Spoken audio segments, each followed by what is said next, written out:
I had a really good experience last night, actually, and it was quite by accident. What was the situation? What were you asking these people to do? Last night? Yes. Well, okay, if you were to ask someone to pretend or act like they were younger, what they would do is call up whatever memories they have and do their best to recreate it.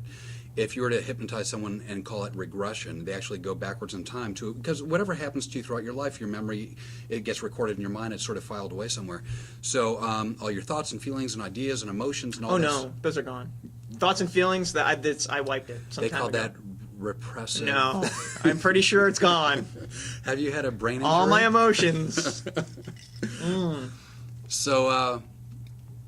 But I've done regression with people in the past, and I've had many, many, many fun experiences with it. But now and again, you run into something, you go, maybe I need to rework that, rethink that, reword it, whatever it is.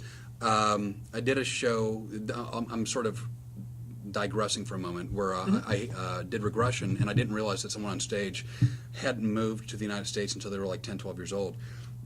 And so I regressed them to 6. And so when his eyes opened, he was, in his mind, still from somewhere in South America, and he started crying. And he was just like boo-hoo crying, and I kept trying to talk to him, and eventually he blurted out, "No habla inglés." Oh, wow. And I thought, wow, this is really cool. But sort of need to rethink that. So yesterday, sort of out of the blue, I decided I wanted to do regression, but I didn't want to do regression. And I figured, how do you do that? And I decided what I was going to do is regress people from the neck down. So from the neck down, you'd become like 5 or 6 years old. From the neck up, you're still yourself. And then I was going to get you to like write your name on a big chalkboard, almost like you do when you're first learning cursive or printing or whatever. And the funniest part to me was you wouldn't have the emotional baggage, but you would still have the ability to see the person freak out that they can't write like they normally think they should be able to. So they can cognitively realize that something is wrong with the rest of their body. Right.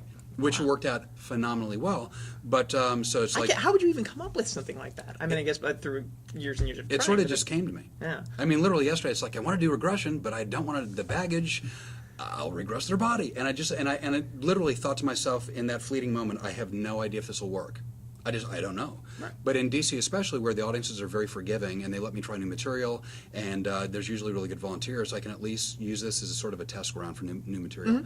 So the intended consequences of that worked out perfectly, where the guy's like grabbing a Sharpie, with a fist and sort of trying to figure out how to connect the letters, and you could tell he was really confused, which is cool.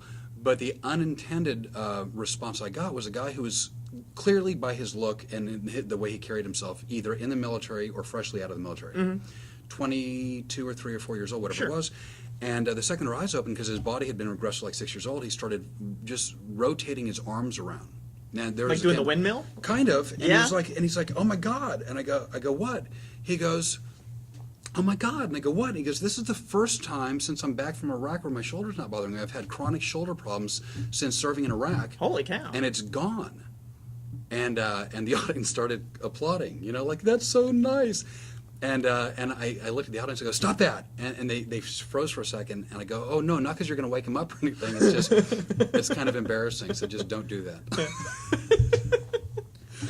That's astonishing, and it's amazing to me the power that the mind has over the rest of the body. It is, and that's astonishing. And that sort of gets back down to if you went to the dentist, and I use the dentist as an example because I actually was not hired. I was asked to come do some work at a dentist's office a long while back. A lady needed dental surgery, and the deal was they didn't have a lack of anesthesia.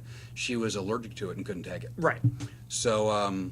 This dentist saw my show and he said, would you come out and hypnotize this woman? And I said, no. And he goes, what do you mean no? I said, I'm not a doctor. I don't play one on TV. I'm not qualified. And he said, and I said, legally I can't. I don't have a medical license. And he goes, well, I do, and you can work under my license and look at it this way. And he had an argument that was sort of ironclad and I couldn't get past it. He goes, she has to have the surgery. I said, well, that's true. She's coming after office hours because she's going to scream. It's going to be really painful. I go, well, that's true. He goes, if it works, she's better off. And if it doesn't work, she's no worse off. And I thought, curses, I can't overcome that. Have you ever thought about becoming an anesthesiologist catering exclusively to Christian Scientists? I would be the guy. You could do it. I would be the man. I want 2% of that idea if it pans out financially. If it pans out, you're getting 10%. 10, whatever. I'm just saying. Do you know how this works with the whole finder's fee and agent work? I am not good with money. That's why I do this for free.